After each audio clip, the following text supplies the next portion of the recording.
Greetings, gods and goddesses in training. Welcome back to the channel. It is Uncle Makura, All Relations. Today we're talking about what are the signs of a spiritually awakened person, someone who is at least on a path towards awakening. And you can notice these different qualities in them, which is very interesting to note, actually. So I honestly think that wholeness is not something that you do. It's a field that you are, okay?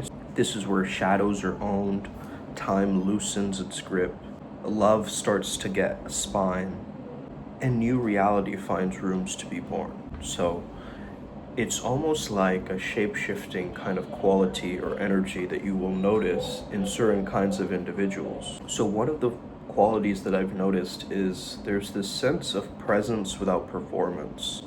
When there is a quality of someone who's truly tapped in, truly awakened, they can pull from their authenticity, and it's almost like, I wouldn't say that God's speaking through them, but it definitely is like something going on, right? The Holy Spirit, the Buddha mind, right? Something is awakened within them. They understand that there is a freeness of expression, this effervescence of being able to actually open up and understand that, yes, I'm a human and I can explore my edges, I can refine myself and my character, right? Because if I am this infinite essence, I can do anything, I can say anything, I can be anything, right?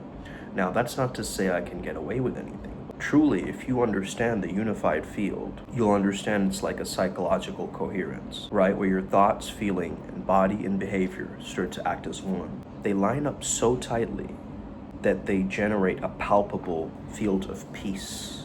Your breath slows around them, your mind calms around them. Then there is this kind of unconscious to unconscious signaling that goes on between two awakened people.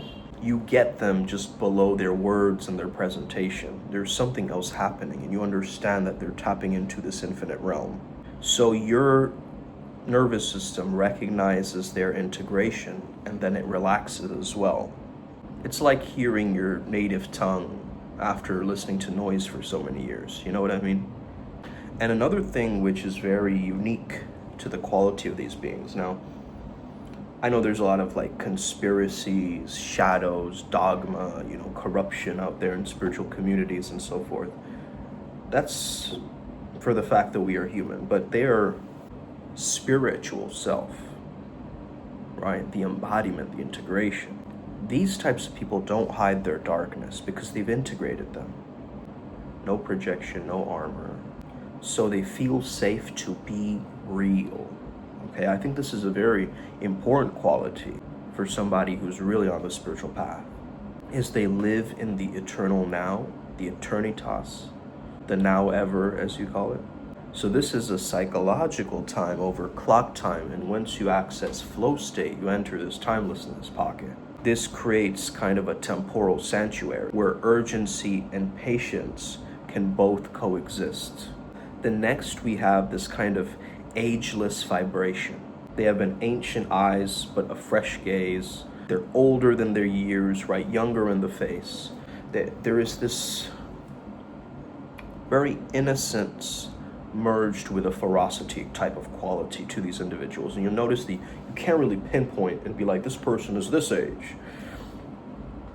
They're ageless, they're timeless, right? So there's a kind of immortal aspect to them. If you look at them, you'll understand this quality. Puer and the senex are fused together. Puer is Latin for boy, which refers to the eternal youth archetype. I, of course, am also connected to Sanat Kumara, Kartikeya, whom I channeled last. Very spontaneous, creative, idealistic energy, full of possibilities, right? That spark of wonder, just that deep imagination. The kind of freedom that refuses to grow old or conform, right? It has that rebellious, youthful nature to it. And at best, it's kind of a divine child energy. And then the senex, which is Latin for old man, is almost like the wise elder archetype. So disciplined, structured, prudent, very grounded, in a kind of time-tested wisdom way. At best, they can also provide a stability, order, mastery, these types of things, right? But at worst, it can be rigid, controlling, cynical, if it does not allow for its flow, right? So Jung says that the awakened person combines and integrates both puer and senex. So he means like a youthful openness with the mature wisdom, innocence and responsibility, freedom and form. So this is like the ageless synthesis, right? The timeless child inside of the wise elder. Next, we have this understanding they are intimate, yet they are free. They can hold, they can release, they can set clear boundaries, saying no, delivered with as much love as a yes. So they have conscious love, but it's with a sword, right? It's this compassion with a backbone, which I think is lacking in a lot of individuals nowadays. If you notice that. That also comes from the fact that people just aren't real, people just aren't authentic, and they don't express themselves how they actually want. They try to appear cool, and they try to fit in, and they try to be who they think society wants them to be, rather than their actual emergence of their own Tao, right? Their infinite, limitless flow state essence. Then we have this kind of creative emptiness, or this fertile void. This is not just crammed with opinions though, right? It's spacious enough to allow for new insights, solutions, and synthesis to appear in conversation. And they also leave a lot of room for paradox, right guys? They will host opposites without forcing any kind of resolutions. Their contradictions actually compost into wisdom, because they're speaking to people at different times of their hero's journey. And their field affects synchronicities. Their internal coherence spills into the environment, causing for things to resonate at the similar frequency as them. This is a kind of attunement factor, right? Animals trust them, kids gravitate towards them. This is what high vibration, being around a high vibrational individual, you will notice that they're very different. Timing will start to click more, even around these people. These people also have a very transparent strength, so they can admit mistakes without losing dignity. They hold the storm without actually being pulled into the storm, because they love each person very uniquely. So seeing the self in you while respecting your human edges. And their presence also turns rituals, circles, and tough talks into sacred containers where transformation can actually happen. So each integrated psyche becomes a new seed of new consciousness. If you have islands of awareness, they link into different continents, correct? So that means that there's a calmer sense of breath around these people. You can breathe easier. There's less mental chatter. There's no performance energy. There's honest shadow talk without any drama. Boundaries that feel kind, not cold. Conversations that birth ideas that neither of you have planned. And this time dilation, right? The minutes feel full. So Carl Jung also brought up this term called temenos. Temenos is an ancient Greek word, which means sacred enclosure, or a protected space that is set apart for the gods, okay? So a temenos is an inner and outer space where transformation, healing, and revelation can occur very safely. So think of it almost like an alchemical vessel or a psychic sanctuary for your own soul work. So in ancient Greece, a temenos was like a walled-off grove, a precinct dedicated to a deity. Let's say Athena's temple ground, Apollo's oracle site at Delphi. So ordinary rules of society suspended there. It was a zone of communion between the human and the divine. So Jung borrowed this term to describe inner alchemical container in which ego meets the self. So inside the temenos, all psychic opposites, light and shadow, masculine, feminine, conscious and unconscious, can interact with each other without destroying the psyche. So it's almost like a sacred lab of individuation. So mystics experience this as a shift in temperature or atmosphere, palpable stillness or a timelessness in which the sacred work happens. So this is like a temporal sanctuary. So a temenos can easily be like a meditation space where you're not disturbed anymore, where you can drop into pure presence, a conversation field where both people feel radically safe and included. And temenos can even be your own heart. Once you've integrated enough shadow, it can definitely hold complexities without breaking, because you've experienced that darkness within yourself, just like you have almost done collective shadow work for humanity within yourself. So temenos means like a kind of a sacred container of transformation, and this is the quality that these individuals have. This is the psychic womb where consciousness and chaos meet, and genuinely something new is born.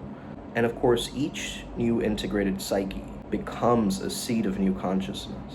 So they serve a very evolutionary function on Earth, okay?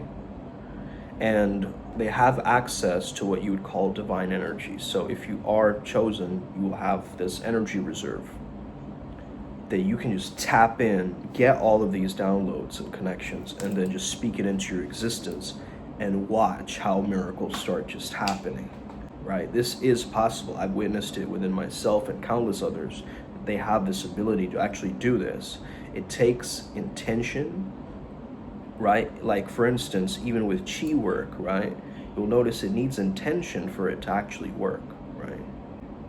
If you have a scattered energy, you have a scattered focus, it's not going to work. So these people are actually very focused, and they harness their chi, they harness their prana, and they harness these different aspects of themselves that actually grow them multidimensionally and vertically as well. So this is very powerful, and I hope this resonates with you. I've noticed some of these qualities within myself. I hope you feel the same way towards your own lives. And if you start to adopt and embrace these qualities and you start doubling down on them, you'll really start to notice that you will feel like you are an immortal sage living a modern life, right? And it seems a bit vague and trippy. It is a bit disorienting at times, but don't let it pull you into a dissociation, right? Because from dissociation, that's where the evil takes over a lot of these individuals, okay? Because if you're easily dissociated, you're also easily manipulated, right? Because you've detached from this experience, you are now having a difficulty with, moving it forward, because again, you want to use mind control in a way that is beneficial to you, not as an evil tactic as it's being used, right? So just some thoughts, just some ideas around that. I hope you have an incredible rest of your day. May the flow be with you. Stay legendary. You got this. We got this. Upward Spiral Gang. Boom. Osa. Let's win.